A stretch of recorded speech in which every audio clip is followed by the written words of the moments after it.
see you.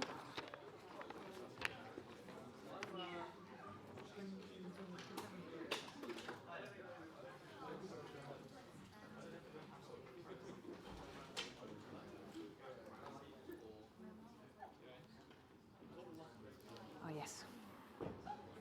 Yes, Thomas, I'll put a glass there for you. Oh, okay. Good evening. Welcome to Mansfield College. I can't see how many of you are home team. The lights are in my eyes, but I'm sure a lot of you are. But for those who don't know me, my name's Helen Mountfield. I'm the principal here, and I am delighted to welcome you all here this evening to this year's Hands Lecture. This is the 19th Hands Lecture, and we've had an incredible series of speakers coming to Mansfield, including David Blunkett, Malcolm Rifkin, Shami Chakrabarti, President Jimmy Carter, the late Paddy Ashdown, Helen Clark, who was the former Prime Minister of New Zealand, Bob Geldof, Lord Heseltine, Dame Colette Bowen, last year Lord William Hague. That one unfortunately was on Zoom, which was a very interesting talk, but just not quite the same. So it's wonderful to be here in person as well. And I am delighted to welcome as this year's Hands lecturer, Thomas Heatherwick, CBE, our very special guest speaker. Thank you very much for coming, Thomas.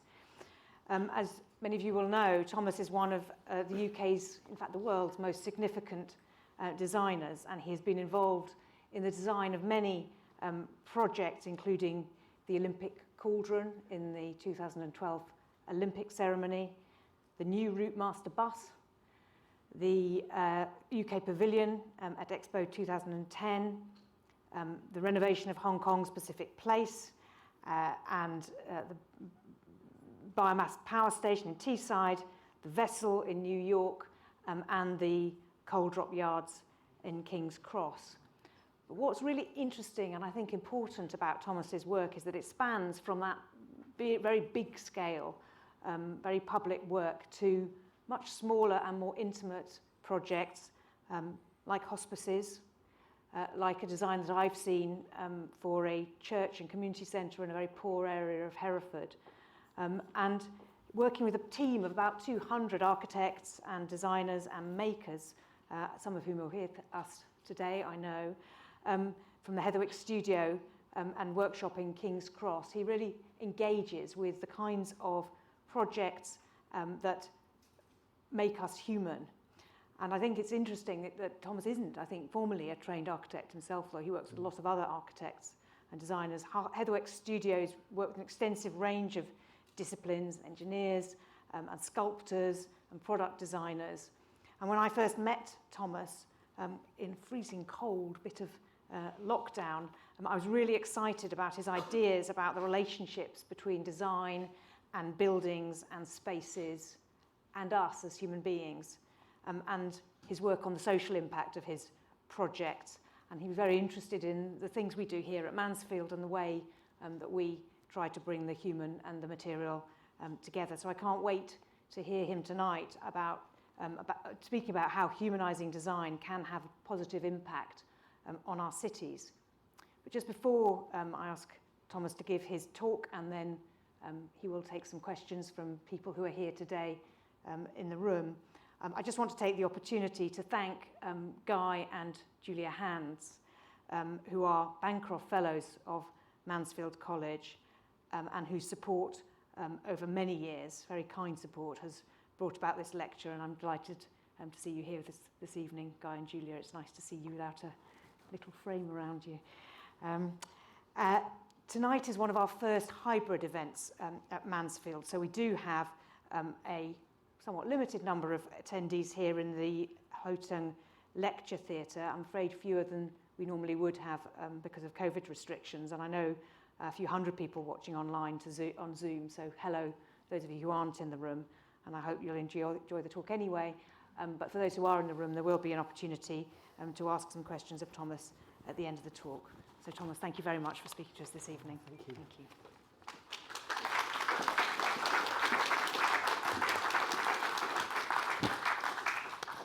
Thank you so much, Helen.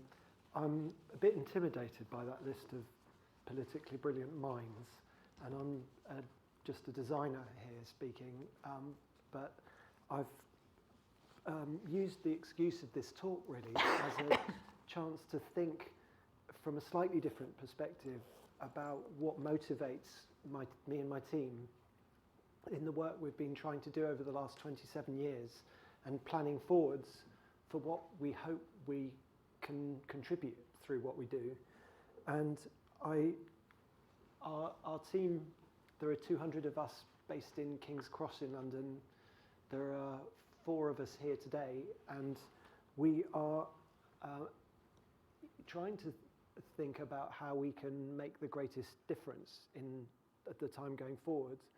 And I was kind of uplifted by a quote from a man who's a property developer who passed away a couple of decades ago, when he said, "Cities are gardens for growing people."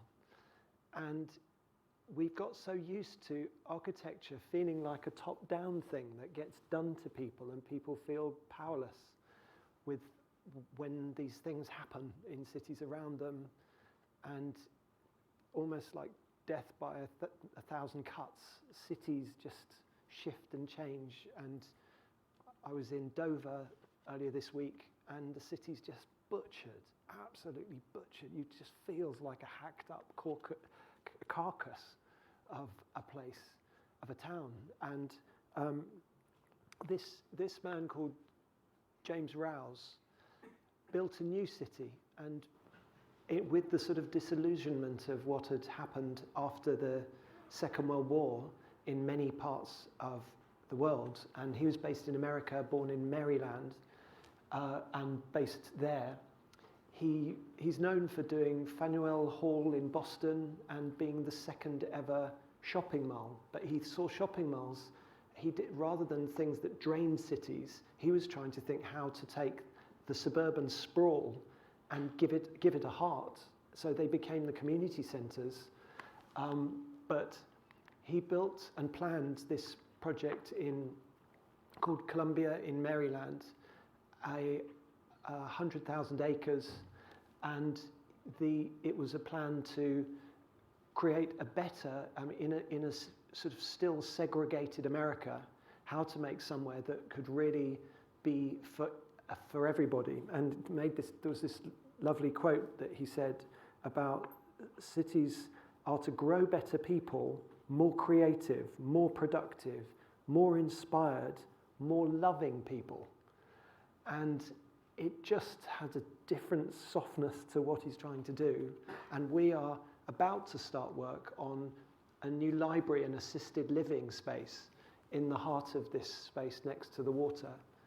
And so in thinking about the different endeavours that we've tried to be involved with, been thinking about, well, the places we live in, towns and cities, what are those elements within them?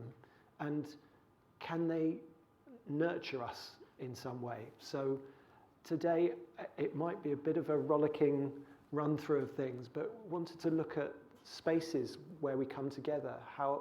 What could places we live in be? Or how can we think of healing, or places you're about experiencing the senses? How about learning and shopping and working and finally moving? So I'll jump straight in and just talk about a space that we finished just a few months ago in New York on the Hudson River. And there we had been asked to rebuild this, we were asked to do a pavilion on a piece of land that was going to be built here, and right next to a 9-lane highway. And when we were thinking in our role to try and think, okay, you're asking us to do a pavilion, but what might really be the thing that might give the most to people? If you're going to spend all that money on building a new piece of Manhattan, would you rather be on a bigger bit of Manhattan next to this busy highway? Or, given that this was Manhattan, had all these fingers of life reaching out into the water that brought the city alive, could we maybe enjoy the water more And we got excited when we saw all the old piles from the old piers. And this was the site actually where Titanic was supposed to have moored if it had ever managed to get to New York. And so one thing was saying, well, why don't we not do a pavilion and actually build a better pier that activates people and not have a bigger piece of Manhattan, but enjoy being on the water. But do we just ignore all those old piles and just slap another tray down on top? But emotionally, the existing piers are very flat. And you thought, well, if you're making it from scratch, could we bring more life to that as a counterpoint to the urban flat city? So we thought, well, what if those piles were our heroes and we let them grow and each one of them can push and pull that landscape? So that's led to us saying, well, maybe we could make gangplanks across to another place rather than just a bigger piece of Manhattan, and align this new simple shape, but in plan, with the grid of New York, but then make something you walk across to and go in. And deliberate moves like this are to give you permission to feel you're leaving behind that city that is so intense in New York, and make spaces that instead of this being a little pavilion we would have done with a performance space inside, could we have 3 different pavilions? So could we have an outdoor theatre looking across to New Jersey for 700 people? So we did all these tests and seeing whether we could make something that could handle the next time that there is a hurricane hitting New York, like on the day we presented. That meant we were marooned, and could they be strong enough to last centuries? And these pieces were made further up the river, and they were shipped down the river and lifted into place. And as you can see, you go across these gangplanks across, and we work with the Hudson River Park Trust and Philanthropic Foundation to make this happen. And so this was while it was in construction. And we saw our job as to make a base for whatever people will want to do on it and use it for. And you can see that was the performance space during construction. So this is the finished thing, and it sits there, and all the runners can run past it and then run onto it, and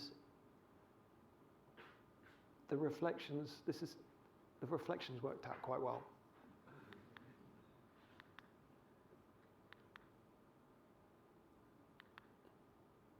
And it had been open for 4 months till me and my team were allowed to go, which was very frustrating, watching it being used and activated by everybody. It finally managed to go about a month ago.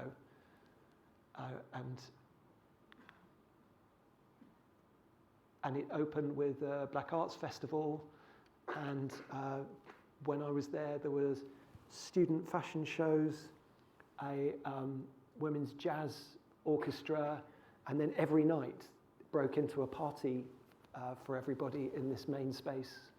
And it's free for everyone to go on, and a foundation has subsidized all tickets for the next 20 years. And please come and visit it when you're in New York. Thinking about how people live, we were commissioned to make a housing project in Singapore, and our dream would be to do a social housing project, but we haven't been asked yet. So the projects we tend to get asked to do more easily is where someone thinks, oh, interesting, must be luxury. But our interest isn't in luxury. Our interest is ideas for all of us. But they're a chance to test and try something. And in Singapore, it's a city-state. There is no countryside separate from the city. And people's ideal homes are these black and white homes, but you can't keep building them. There aren't, because there isn't the land. but there's a profound connection with nature. And so the prospect of building a high-rise tower, as a British person brought up with that slightly mouldy, mushroomy smell when you go out in the morning from damp Britishness in gardens and soil, the idea of sort of like you're permanently in a helicopter in your apartment seemed something that just thought, well, what is the ideal of a place you could live? And think, how can you get a garden, not just a few dry pots? And also, how can we make air work better? The air conditioning that gets used so intensively in a climate like this is a massive issue. So we were interested in how we could use ventilation, natural ventilation, to make a big difference. So our project has gardens. Every apartment has gardens all the way around it, and it sits in and tries to not be another toothpaste-coloured building. And it's when you arrive, you are walking into, well, there are gardens all the way around. We're trying to move away from the feeling of being encased in a box, but wrap the rooms and bedrooms around a courtyard instead of sticking balconies on like diving boards sticking outside of a building, which nobody feels emotionally good. They might look and you can say it's got a balcony, but what if you look at the balconies that get used versus the balconies that get built? It's very interesting, the micro psychology of why would someone use something or not use something. And so there is no lobby with an artwork and a piano. You just walk into a garden and you just get an elevator to your flat. And then the windows open all the way around so that you get a cross breeze through, which can, for a few hours of the day, reduce the need to, because that natural ventilation has an enormous cooling effect. But there aren't pots. The slab itself is plant beds. And so we've just been interested in that informal, how, if you make me design everything, it's all rigid and there. And however sort of talented designers think they are, there's a predictability which nature just busts through and gives complexity that a designer just can't create. So we've felt that yes, there are advantages of giving oxygen and cleaning air and taking carbon out, but there's also the mental health dimension of integrating nature into environments that we think is critical, particularly the larger projects become. But we designed all the details and bathrooms and elevators and things for the project. But also then to make it affordable to build, concrete was a good material to use for that, to make it be possible to happen. But how could we give life to that? And because when you think of concrete, we think of quite dead things. And we need molds to cast concrete into because it's like a liquid. And so we got the three-dimensional scans of the topography of Singapore. So that's the shaping of the land. And we, like a skin of an animal, we pulled it out from the shape of Singapore into a mold that we could use to make the concrete have life and idiosyncrasy. So this is, if someone had poured that concrete in while I was standing inside it, it wouldn't be a good thing. But that's the mold that got filled up with concrete. And just to give specificity, and so often new buildings feel like they could be anywhere in the world. So each thing that we're working on, we're trying to find what can make it feel particular to that place. And I think that too often the architect's role is somehow duplicating an idea on the world rather than trying to grow things particular to that place, which is what we try to do. This is, in terms of healing, trying to think about a space that's a non-clinical. So our brief was to make a cancer care centre on the last green site at St James's Hospital in Leeds, where there had been the largest oncology hospital built in the UK, and we were being asked to build a building right next to the car park on the rubble from when the car park got built, which is one last little bit of greenery that was a bit of turf put on top of the rubble waste. And it just felt to us, are we going to be the people who take out the last bit of greenery on the hospital site? And so, you slam a big building in, it just felt, whatever you design, it didn't feel the right thing to do.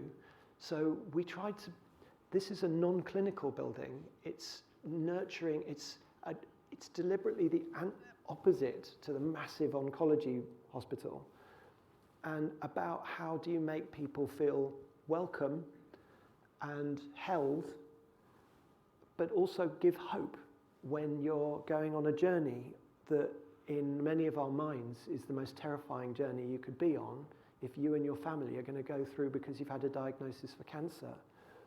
And so we're trying to think how we could bring more humanity into that and make spaces that are places that someone can cry in, be in the most intimate way, but then also shared spaces that bring people together. And some of us were talking earlier about community space and community centre, and a key part to this was making space around a kitchen. So the kitchen is what you come into. But we then thought, is there any way, instead of making a building, we could grow those most private spaces into 3 planters and then use wood to grow these, and then even make the furniture like mini versions of that architecture. So we worked with a really fantastic timber making company that use timber like giant plywood, a bit like the dinosaur models that you get that you can slot together from museums. And so this is the building that we made, and it is, we were using the excuse to make the site greener than it was. And it sits there, and inside is all about informalizing and making something and using the warmth of wood, because so often hospitals are cold places and sterile, and making spaces that are based, this is the kitchen, so this is the first space most people come into, and the first thing that gets offered is tea, biscuits, and how do you make someone feel, break down the threshold? The other reason we didn't make a big thing of a door, but tried to make something where you feel you're in even when you're not, haven't quite gone through it inside yet. So it's reaching out to be welcoming and trying to blur where indoors and outdoors is and not feel intimidating and help, because this is the kind of space where somebody might also drop their children while they go for treatment, or whatever is necessary to sort of help you, and needs to be a space that's hopefully inspiring rather than that smell of hospital health that is not inspiring to health. And very much about the indoor and outdoor coming together. So then at another scale is the thinking about this space in Cape Town in South Africa, where there was a giant grain silo. And this grain silo, we were asked what should happen to it. And we did a feasibility study and thinking about how could people experience what became, the brief became, to make Africa's first contemporary African art museum. And we've worked in different places in the world. And in Asia, every city is falling over themselves to make another modern art museum. In Europe, in North America, there isn't a city that hasn't got a modern art museum built or on the go. But in the continent as big as Europe and North America combined, there was no major institution at the time when we were commissioned to do this where an African artist could show their work and connect. And so the story of contemporary African art was being told by Europe or North America or elsewhere. And so our challenge was, shall we knock it down? what do you build? Do you build a spaceship and put it there as a modern art museum? So this building was made from giant concrete tubes covered in magnolia paint. And if you looked at the cross-section, it's a lot of tubes. They used to store the corn in the gaps between the tubes, in the square tubes, in the rectangular tubes. And we were just there thinking, it's got so much character and personality. We had a very limited budget. What if we keep it? But our problem is, the director of the Future Museum was very clear that don't give us tubular galleries, that tubes are rubbish for showing art in. And so we're like, oh, how do we do this? Because we want to keep the character of the tubes. But also the other issue was that most people in that area have never been to any museum ever in their life. So it seemed that our challenge was not to build a new spaceship sitting on the water side, but how do we make somewhere that makes someone go from outside to inside? That seemed our biggest issue, that jump from there to there. Because if we do an incredible spaceship, we'll have someone taking a selfie of themselves in front of the incredible museum and then going home and saying they've been to the museum. How do we break that? So it seemed, what if our inside is the compelling thing rather than the outside? Could it be an innie rather than an outie? You know, I love the shard, I love the gherkin, but they're all about their outsides. They're not inviting you to their insides.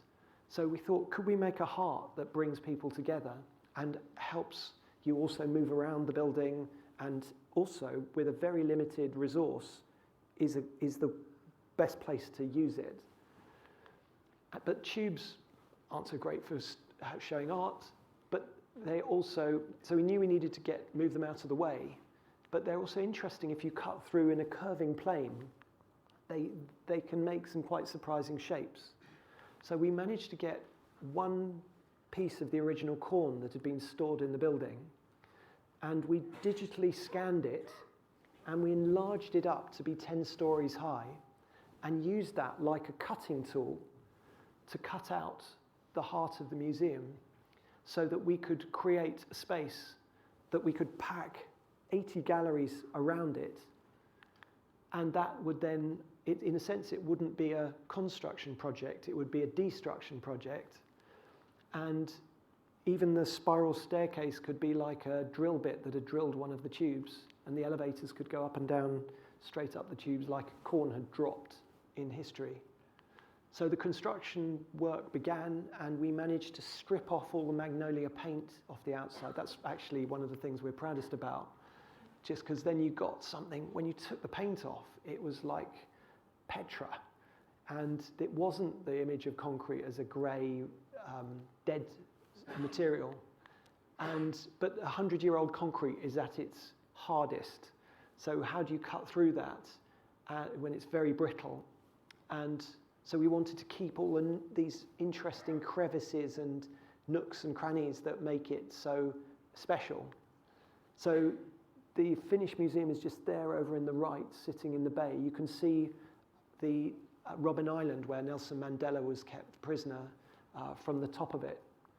And so most of our work was restoration, but trying to restore without perfecting and losing its spirit and age. So we were restoring dust houses, track sheds, and trying to make sure that we kept all the character within the concrete, and just pushing in these new windows to allow it to connect and reach out to the world, but also hopefully not look like an office building or apartments.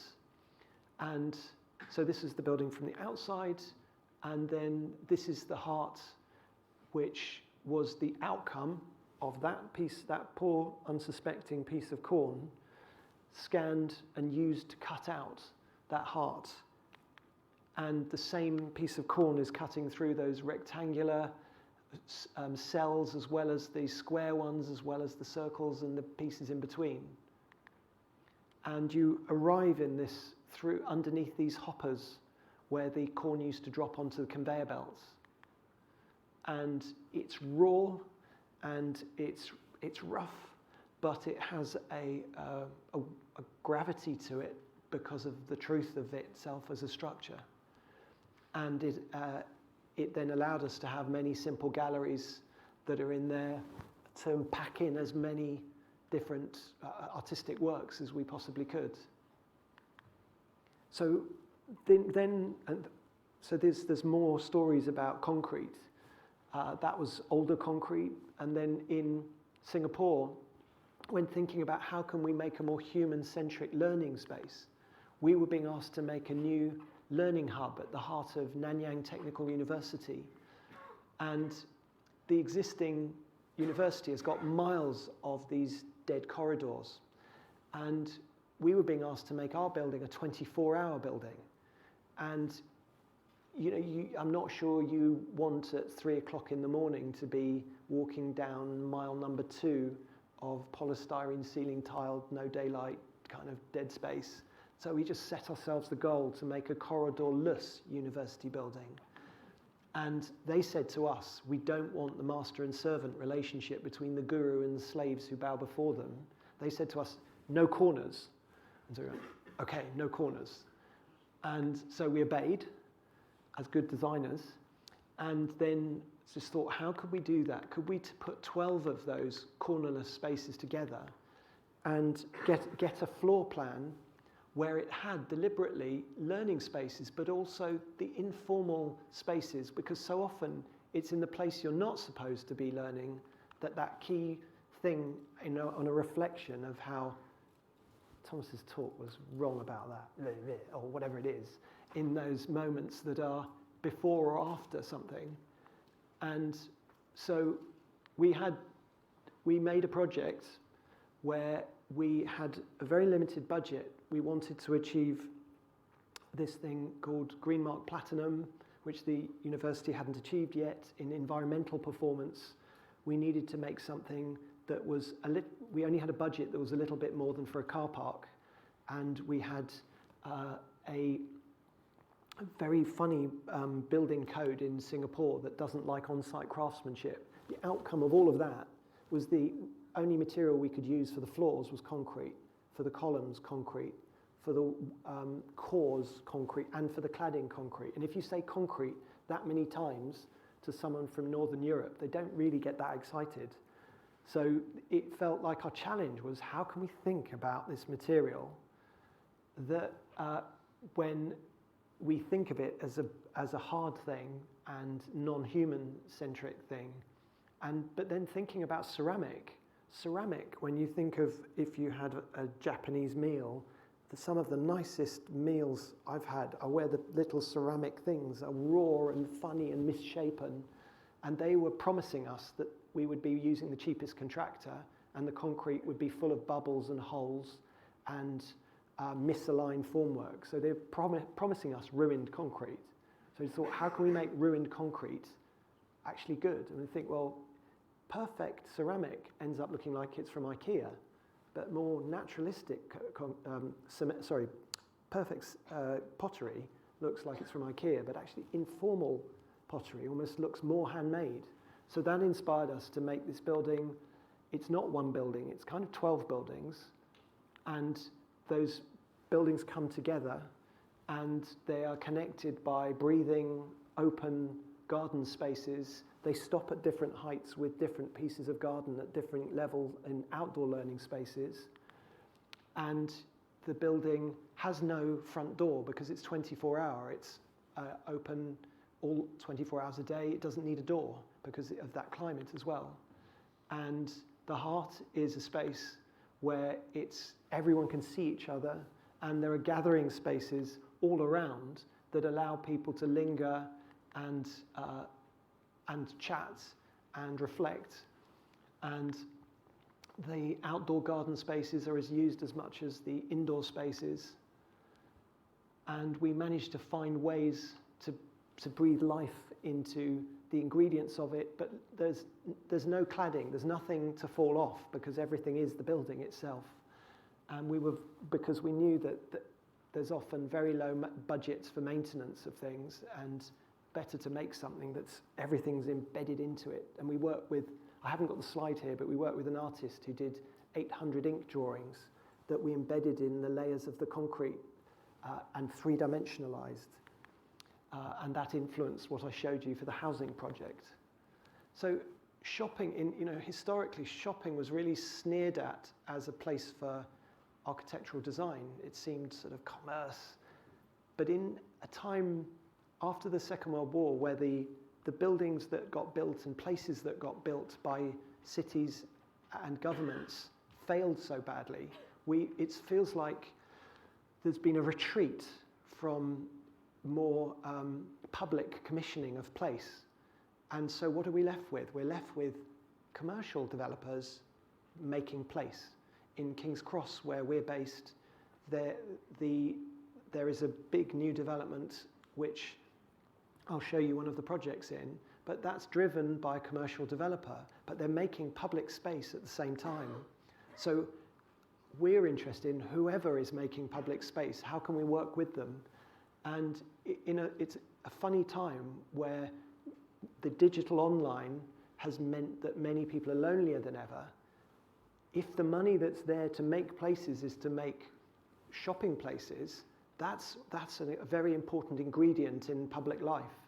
And that can either be kind of cheesy or an opportunity to try to make a more specific, authentic experience. And one of the chances we had, we learned a lot about this in different projects we've worked on. But in King's Cross, this is one thing I thought I'd show you.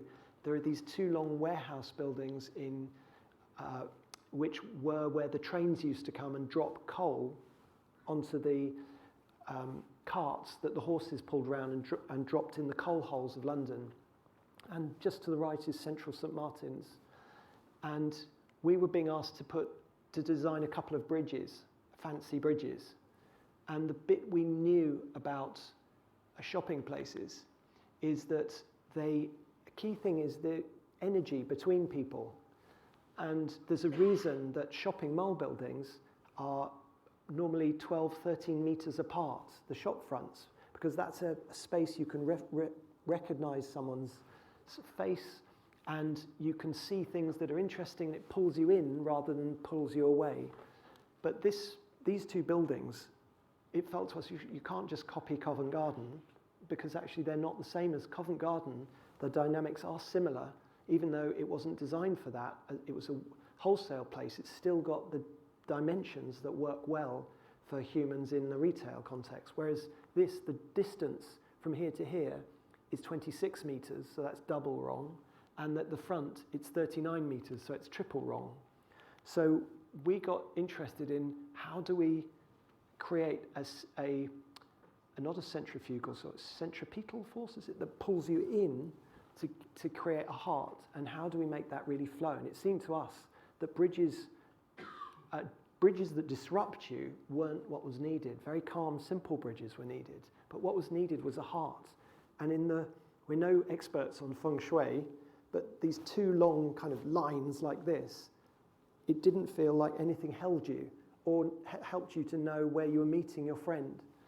So we proposed that we build a third floor, that 2 floors, there wasn't enough energy, and that we need a heart. But to leave it open, not to enclose it. And we needed to replace these roofs. And these roofs, we managed to find the original quarry where the stone had come from 180 years earlier, and thought, well, could we make instead of sticking a glass box, normally when there's an old building and there's a need for new space, it's always a glass box. And I just thought we shouldn't do that cliche. What would the Victorians have done? This was their IKEA shed of the time. So it felt, well, instead of adding a new element, why don't we use the fact that we need new roofs to make the 20,000 square foot of new space?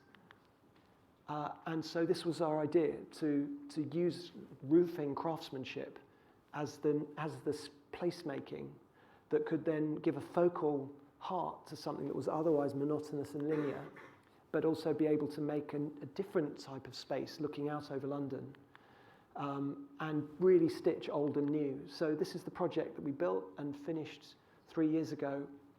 And we had to use left-handed and right-handed roofers. There was a father and son who had the particular quality of being able to be left-handed and being very talented as roofers.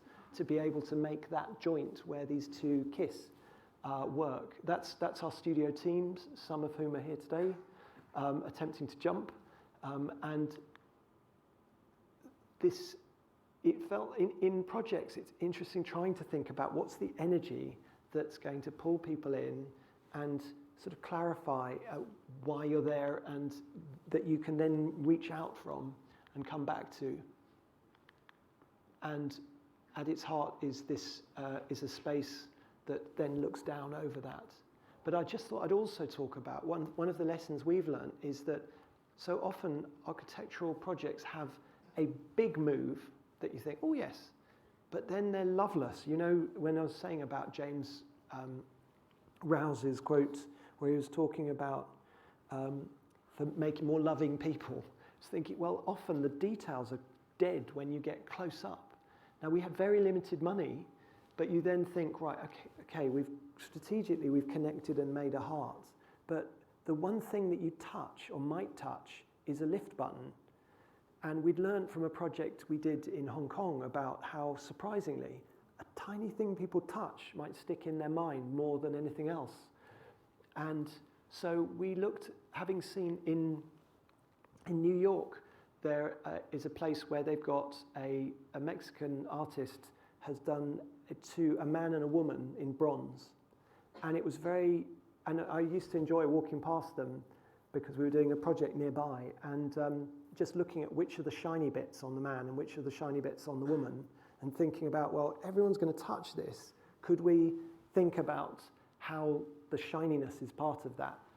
And so we have 6 different elevator cores throughout the project.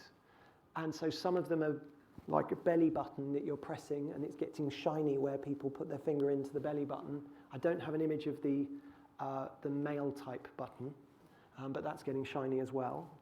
And then one's a bouquet of buttons, and there's one that's shiny one, which is the one that helps you get up to the place. But it was just very interesting that when the project launched, you know, there was the part that was the stitching strategic move, but the buttons were noticed as much as that. And I find that very heartening that something tiny can connect.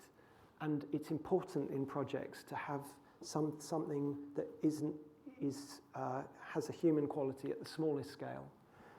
So in working, we've been having the chance to work with one of the most extraordinary organizations in the world, working with Google, to figure out how working space could be when in Silicon Valley, the spaces that they were in were just the old software companies and hardware companies, and they all had this tarmac tutu around the outside of them with cars around. And we focused in really on how do you make spaces that are truly flexible into the future when an organization may not need desks, maybe manufacturing, maybe making manufacturing air balloons or whatever that is. And the site next to where we were building these spaces was the NASA Moffett Air Base. And Google had taken the lease on this, and there were these old airship hangars. And so when there was a breakthrough moment where we said, you don't actually want office space, you want hangars, don't you? And they were like, yeah.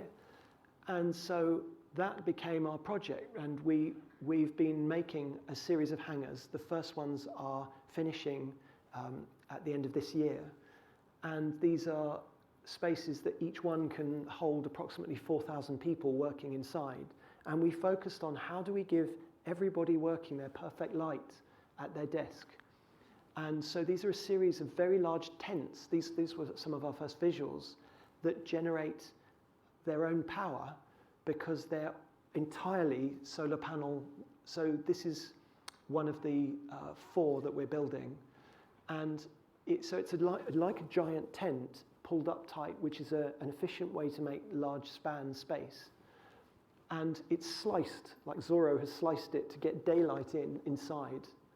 And then inside, it then allows you to build the interior workspaces, like furniture within it, so that you can, we've built it like, this was our model, so that we've got there will actually be a public route through the middle of this, so the public can walk through, and instead of holding people away, which many of the tech companies, there's a feeling they make a wonderful world for themselves and then make a big fence and hold people away. We were interested in this as something that could add to a community, even if you don't work for Google. And so there's a series of courtyards. So these are like furniture. So all the print rooms, staff training, washrooms, kitchens, a lot of the sports space is all here. And then there's these courtyards, which light goes down into. And then the workspaces are on a series of trays that are three-dimensional. So you can walk up to another, and everyone's got perfect light coming through these. And we developed a dragon scale, like special bespoke solar panel system that could be used. So instead of what normally happens is someone designs a building and then they go, well, let's have some solar panels. Whoop, and there's a patch of solar panels. The entire thing is made from solar panel. So it's sort of semi-rigid tent. And these spaces sit next to the bay, and there's big social spaces in construction at the moment between and trying to frame, in effect, plazas for people to come together. And a big part of this has been restoring the natural habitats of the bay at the same time and eliminating the car space that was kind of killing the public space for people, residents and people living and working in Mountain View. Just as an aside, in London, thinking about workspace, we're building the Google headquarters there. So we're collaborating on both of these projects with a firm called BIG. And there, our site is the same size as the Shard lying sideways. So it's a very large impact on the street. And so what we're really interested in is how you use it as an excuse to bring the street more alive, rather than the typical association is when you build a big building, a place is going to get more dead. And so we've been working on a sort of upside down model of what we did in California, where you have the furniture inside. But this allows us, we've got triple height glass, so daylight can get deep into the floor plans. And so everyone has got a desk in really good light, but then the secondary things like print rooms and support spaces are hanging underneath. And then the whole facade is hung from a frame above that allows us to build totally different architectural interventions at a superhuman scale underneath the big beast that is like the wing of a bird, nurturing the sort of mini startups and initiatives and community engagement that typically new buildings come in and don't engage older age people, younger age, and just near King's Cross is Somerstown, Copenhagen Street, and areas that have felt disenfranchised by the new development that's been happening.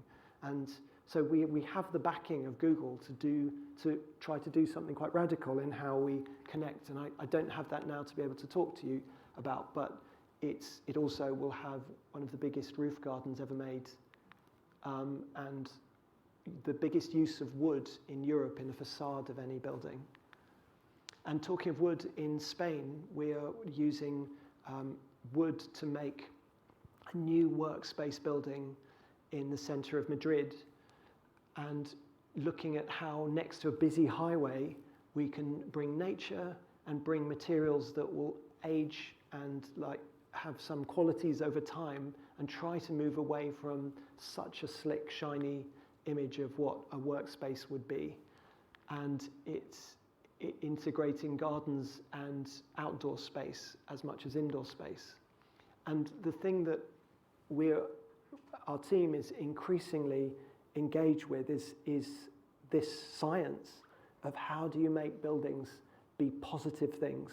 How do we not knock the projects down? This site, there is no building on the site, so we have to build a new building. But a lot of our projects are how we can use what's there rather than knocking it down. But in this setting, we've got how can we make the building that we do build, and by using this amount of timber, we can use less than half of what normal buildings have in terms of embedded carbon in a building that you build. And because the whole roof of this has a lattice generating its power, and the fresh air systems we've got going through it, we're looking at how this can, we're excited because it will be possible to make this carbon zero in 15 years.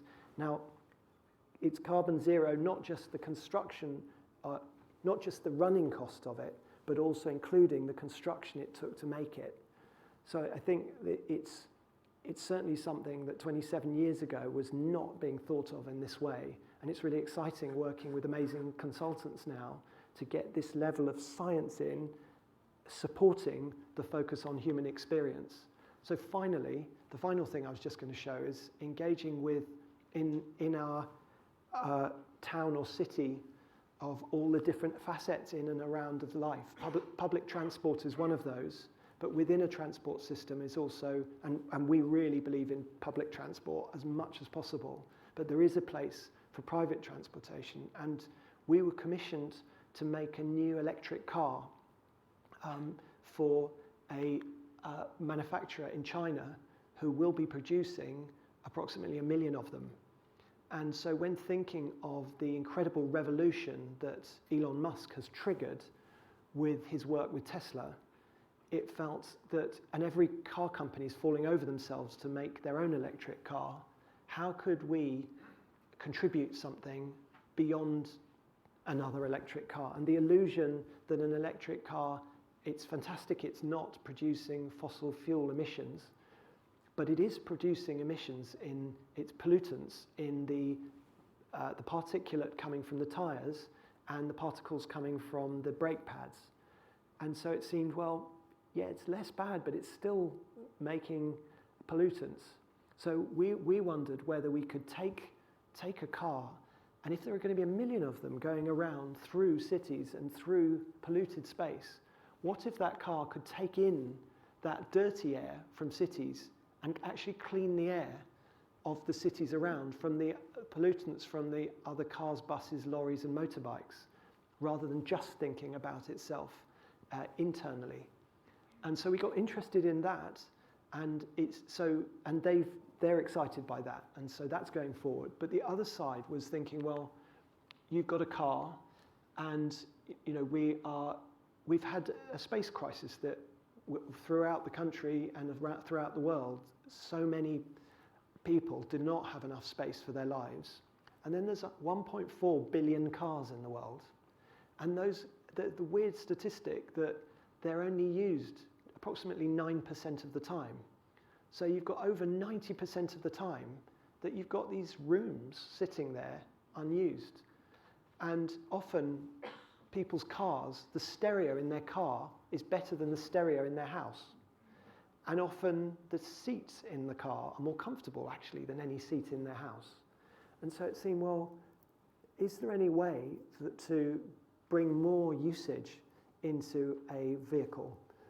And so just thought, well, what if in an aeroplane, the technology of an aeroplane seat, where particularly like a business class seat, is good for traveling in, it's good for being entertained in, it's good for working in, it's good for eating in, and it's good for sleeping in.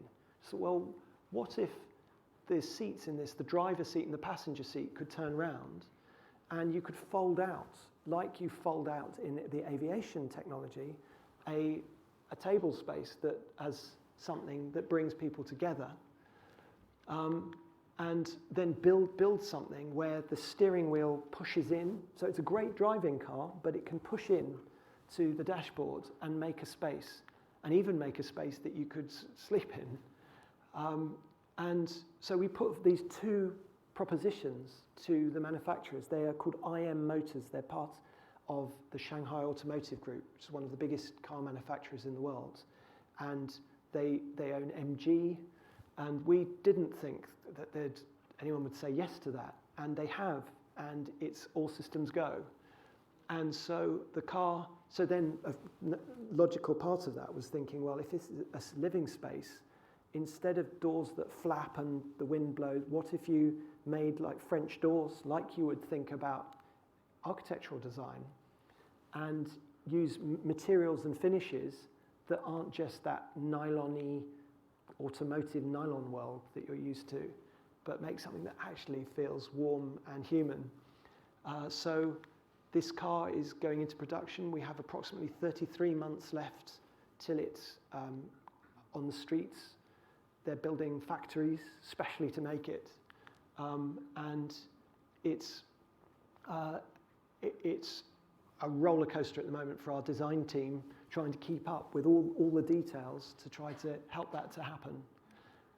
And this is one of our main designers and team members here, because whenever you take photographs, it ends up your own team members in them. And so finally, I just wanted to say, I think we have this sense that we, as a studio, we only get to build very, very little relative to what's out there, but we hope that we can influence as much as we can a sort of human-centric approach. And the worms and this soil, I mean, for me, evoke that kind of mulchy, nitrogen-rich, peat-free soil that it feels like our job. If cities are gardens for growing people, our job is to try and be good soil, and then step back and hope that will make places that can inspire people and in what they do.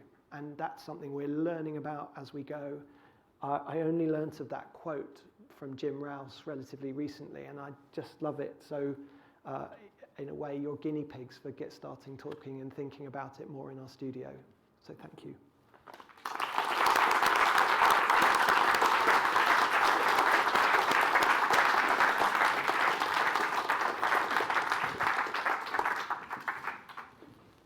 Thomas, thank you for an absolutely wonderful and very inspiring talk.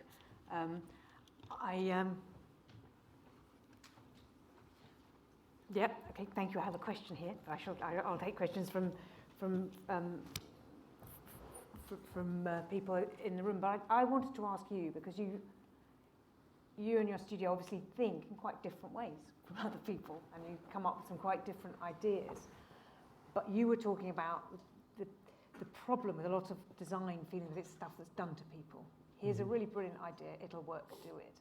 How do you stop that sense of this is our idea and it's happening? When you're working up an idea, how do you get people involved in making it work for them?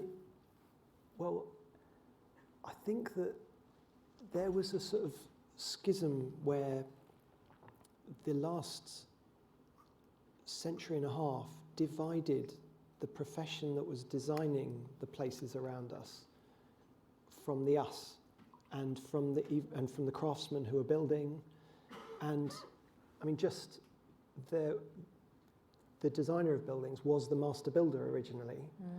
And then there was a moment where the designers of the buildings got elevated and became there was a royal ascent, so it became the Royal Institute of British Architects. And suddenly that was great, but there was a demotion of making, and there was, I think, a intellectualization that I think is necessary for thinking of the responsibilities that are taken when you are part of making the world around us. But it felt like that removed itself into a theoretical mindset too much. And so I think there's been a study that we've found where when you study architecture, what public like and what someone about to study architecture likes is like this. And after 1 year of studying, it's this. And after 7 years, the person studying architecture likes something completely different from everybody else. But they're the one doing a lot of deciding of what things are. So there seemed to be this pulling away. And I don't believe the public are completely wrong, you know. And so I think that there's been a real opportunity to try to think from experience point of view rather than theory and dogma, And so in the studio, we try to talk, I mean, the culture I've tried to grow in us, and some of the most exciting conversations are when we're all together, just trying to think about emotion as a function. So I feel that that theorizing meant that the notion that form follows function, it's hard to argue with that. It sounds so powerful. And so it just felt like this incredible mantra. But I think that world forgot that emotion is a function. And I think many of us will have experienced buildings where you can go, it's very functional, but it gets knocked down. And think of the carbon that's embodied in that building when it gets knocked down. And the construction industry, I think aviation industry is 2% of greenhouse gases. The total construction industry, including running buildings and building them, is about 40%. And so when a building isn't loved, it's not like a luxury to make a building connect with people. It's an essential thing to make places and construction connect with people. So I think emotion is something that has not been a currency so much, and I think it's the next real opportunity. I mean, we talk about emotional intelligence relative to each other in many other aspects, but I think the emotional intelligence of making places and buildings and how you feel and how we feel is super complex, and you don't have to have studied architecture and design to feel relative to place. You don't have no feelings. You've got feelings just as much as anyone else. And I don't think this is a case of just, is it all about building fake history or being really modern? I'm interested in what a modern is that is connecting to the actual emotion of us all as we experience the world around us. Well, I said when I started that I was going to take questions just from the room, but I've been handed an iPad which has some questions on it too. So I can take questions, I think they can feed through here for people. Yes, I think I can take questions from out of the room too. I'm going to start with one from out of the room to be encouraging and inclusive, and then I'm going to take one from somebody in the room. So do stick your hand up if you want to ask a question. But someone from the Zoom audience, thanks you for the presentation and the examples of inclusive and progressive urban design, but says given the exponential growth of cities, the amount of construction we're doing and reconstruction and reconstruction, and the great need for kind of safe and inclusive spaces, especially in the global south. Do you think that some of the things you've talked about in very bespoke contexts, and you say often very luxurious contexts or ones involving a lot of money, do you think those could be done in a more universally applicable way? And the questioner says, for example, scalable modular technology, could you deliver the same result in a different way? I think there's a lot that could be done at larger scale by being scared enough of scale. I think we're scared of scale enough that we might be the right team to work on it, because modularity is very exciting and sounds brilliant, but in a way that's a version of what people thought they were doing in the 60s. Yeah. And we ended up with monotony that was kind of heart-deadening in many places. So I think the challenge is how you find the economies of scale while allowing those to make places that keep variety and human engagement and interest alive through that. And we would love to work on some bigger scale housing projects and really look, I mean, there's a lot of studies also looking at streets rather than reinventing streets rather than building dead housing blocks in open pieces of land, and how because the street is a social connector, whereas I think housing has often had no social glue to it and ended up with deader spaces around. And I think there are lessons we've learned from more successful, Singapore has some very successful public housing where the ground floors are thought of as a real communal amenity in interesting ways, how they run and manage that. Like that housing we showed, I mean, that's the most expensive housing in Singapore, but there's lots of lessons in there, I think, and the way that it brings of integrating nature in and with the ventilation and systems where we could get variety and repeatability. Actually, the university had some things that worked out really well that I didn't have the slides for to show, but about how we could use totally the humblest material to do things. And I'm not obsessed with concrete. There are other materials, but we're just so used to flat boards. Everything's so flat and two-dimensional often. And I think there's opportunities in how to bring three-dimensionality that don't have to be very expensive. And do you think that the combination of landscape and building is important to that sense of people sitting somewhere or being somewhere and choosing to interact? I think landscape is, as I was saying earlier, I think it's a very important counterpoint when projects get bigger and bigger. And working in Asia and in China particularly, some of the developments are immense. And so something that, if it was as wide as this room, would be wonderful. If you scale that so that you're walking past it for 8 minutes of the same and the same and the same. So the puncturing and creating that human story of experience. How are you going to keep someone? Because if something gets too monotonous, no one stays. They feel they should drive. And so how do you create humans are, places have got bigger and bigger and bigger, but we're still roughly the same size we were 500,000 years ago. I find that quite interesting. So there's our senses and our feeling self is still very similar to how it was centuries and centuries ago. And so how do you make places that understand the senses while working with the commercial and planning urgent needs for things and constraints of now? Yeah. I have a question here. Yes, this microphone's just coming. If you could just wait for the microphone.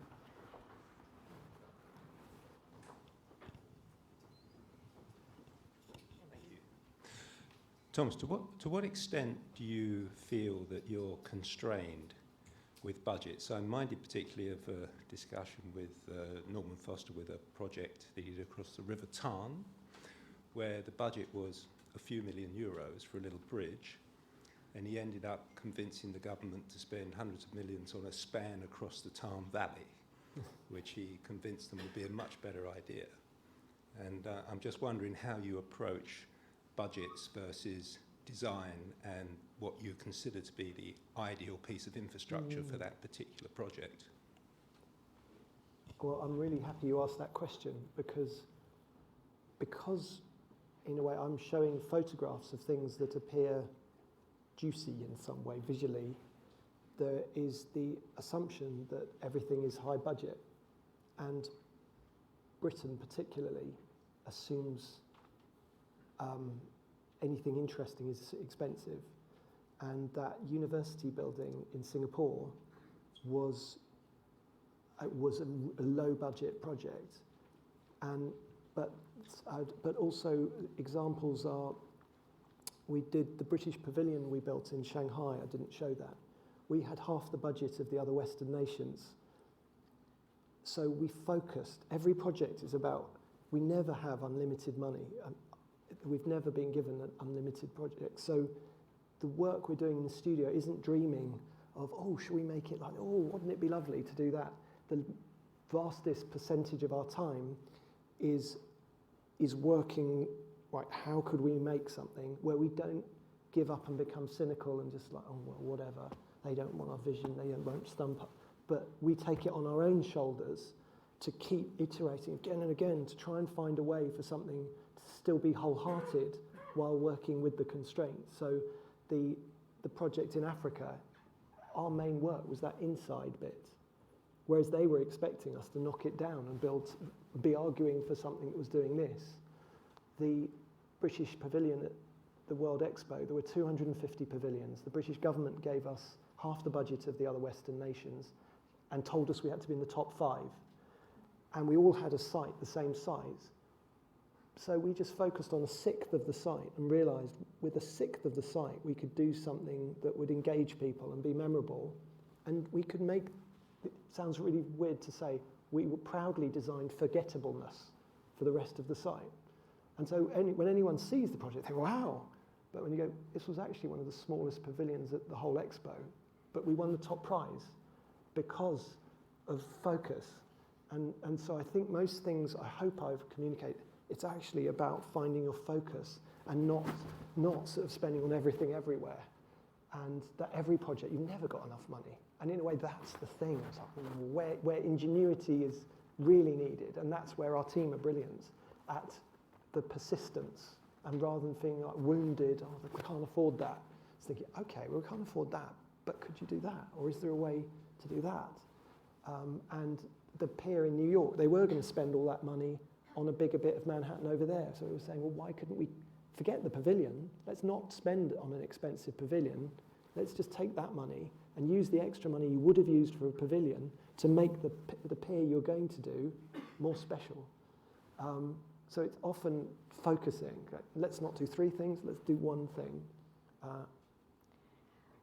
I have a question that kind of leads on from that, from my little iPad questions here, which is, if cities are gardens for growing people, what are the key challenges for designers and planners and policymakers if they're going to share those gardens and equally, really, to have equitable access to the space you need for living and working across the whole lifespan? And the way that's put here is, in the UK context, what is needed if we assume housing and work needs to be accessible for those on living wages only? Say the beginning bit again. Well, I mean, how would you I mean, you were talking about the housing project you did in Singapore, for example, very, very high budget, very high spec. If you're going to roll that out and say, these are things we want gardens that everyone can live in and work in and die in and across their whole lifespan, but we don't have, we have people just earning the living wage. How are we going to do that? What are the challenges for the designers and the policymakers to make that something that works for everybody? Yeah, I mean, it's tricky. A lot is in relation to policy, but Singapore's a good example. I mean, Singapore has something that I love, which is that Lee Kuan Yew, when he set up them as a country, as an independent country, he put these food centres all around Singapore on the logic that everybody must be able to have affordable food. And the hawker centres, I don't know if you've been, are just fantastic. And you'll be, for £2, you can get an amazing meal. And they're the social beating heart of Singapore. And there are people of every mix all there. And I think I'm interested in how you get everyone together, and rather than having an area for different demographic of us. The most exciting places for me are where you all come together. I mean, public transport is one of the key things, and we've had the chance to work on the new buses that you mentioned. And I really like a quote that someone said about cities and buses, saying a good city is where rich people take public transport.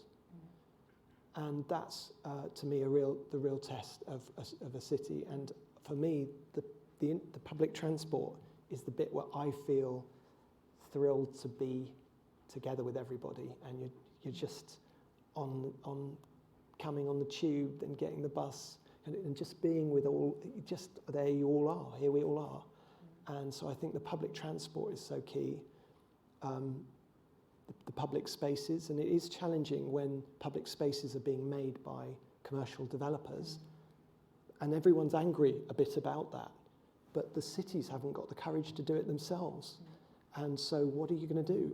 So it's interesting, you're trying to find, I think the cleverest property developers are extremely socially minded, and because they know that if their place doesn't really socially work for people, it won't commercially work.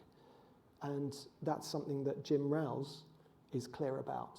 Yeah. He believes by making something equitable, it will be profitable, but making space, his main thing was also about making sure that everyone who works in that city can afford to live in that city.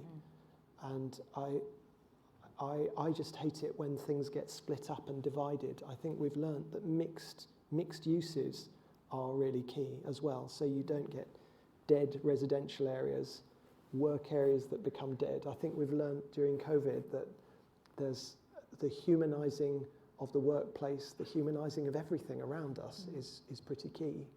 And cities themselves are, I mean, we're seeing in our own studio, we see it as a meeting house for us all to come together. And we're actually going to move studio to make where we can have even better social space to come together. And I think that the whole city now, when it's maybe more optional to even live in a city, if people are prisoners of their offices, their boss had them in a headlock 5 days a week. Now that people are working in a more hybrid way, they also don't need to even live in the city. So the city itself is a social place. It has to be somewhere that motivates through emotion, where that joy of togetherness. So I think togetherness for us is a kind of key thing, and public food and the public food somehow is part of that. And I think that's what's hard. Commercial food is very expensive, and this subsidised food places they're amazing in Singapore. I'm missing Singapore most because of that, because I'm a designer, but I don't really want to go to designed places to eat. Yeah. I like so it's weird to be a designer not liking designness, overdone. And I think we have that awareness of ourself of don't over-design the world. Yeah. And where's those edges? Okay, I've got time. Yes, there's a question up at the back there from our material scientists. I just wanted to say thank you for your talk. I really enjoyed it. But my question was, what is the biggest epiphany or realization you've had when visiting a site you've designed? What's the thing that's made you go, actually, I could have done that different, or that's a lesson for the future? Of someone else's project? Yours. Of our own? Thank you. There's epiphanies galore, especially with some of the early projects. I was too optimistic. There was one project that we worked on when really I'd just graduated, and I was too optimistic of what a city council could do. I assumed that if something was lovable, a city council would just look after it, and it was. And I learned that no, it's just where do you put the love, and whether you put the love in the bit that the kebab's going to drop on, and the lorry's going to turn on, or whether you put the love on the button rather than there. And I was putting the love in the wrong place, and that was a big lesson. But we've recently had an epiphany on a project which we're working on in a city in the UK, where we've been asked to work with Nottingham and the centre of the city, and the city there's been a lot of decline, and the classic thing that happens in a city centre is the shopping. The shopping grows, and more shopping, and that pushes out. You end up with things that a lot of the city can't afford, because the city centre rents get higher and higher, and so the life that you might want to be in the heart of a city is broken up into pieces around the outside, and then the online world means it never comes together, and you never get to see each other and be there. So we were asked to develop a vision for the centre of Nottingham, and there's a shopping mall that's failed called the Broadmarsh, and they're busy demolishing it, and they've demolished the first sort of coming up for a third of it, and they're about to start the second bit, and we realised, don't demolish it. It's our blessing. This 70s shopping mall could be something that could really be reused, all the carbon embedded in all that concrete. And what are you going to do? Knock it down and build another building?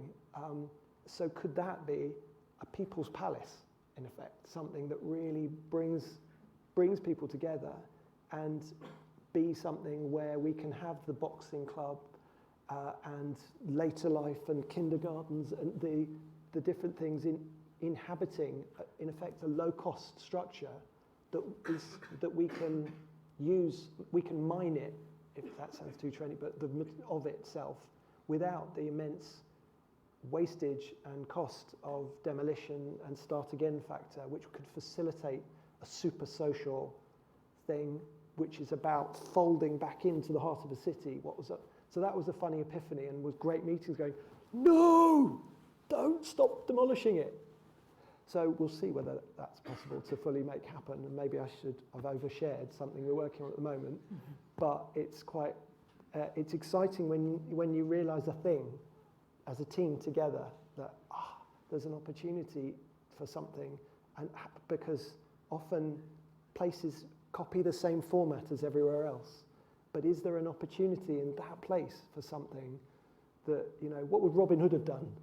I know he's an imaginary character, but he was an ecologist probably, or something like that. How do you kind of allow something to percolate through that can feel specific? So maybe some materials that need some science involved in them. Okay. Unless anyone's going to leap into action with their hand up, I'm feeling I have made you talk for a very long time in terms of singing for your supper. But thank you for really exciting and really human talk. And I walked through the coal yard today and noticed the roofs kissing. Thought, that's nice, that's clever. So I think those little touches are the bits that you touch and suddenly see as you walk through are really important. Thank you all for coming. Next week we have the presentation of the Mansfield Ruddock Art Prize. So Paul Ruddock, another Bancroft Fellow of Mansfield, given us money for an art prize with the Ruskin School of Art, and the winners of that prize and one of the judges, Stephanie Strain, who's the head curator of modern art of the National Galleries of Scotland, will be here to talk about what they saw that was exciting in that art and explain it. And the idea is to humanise and explain to people who think they may not have the vocabulary of modern art what's interesting and exciting about it, and it's contemporary to some of the students here. So do please come along, 5:30 next week, and do sign up if you want to be on the mailing list for our Friday talks, and bring any friends you have, because we like to bring people in from outside as well as the members of our own community. But in the meantime, thank you very much, Guy and Julia, for your generosity and enabling us to hold these talks, and thank you very, very much, Thomas, for this wonderful hands lecture. Thank you.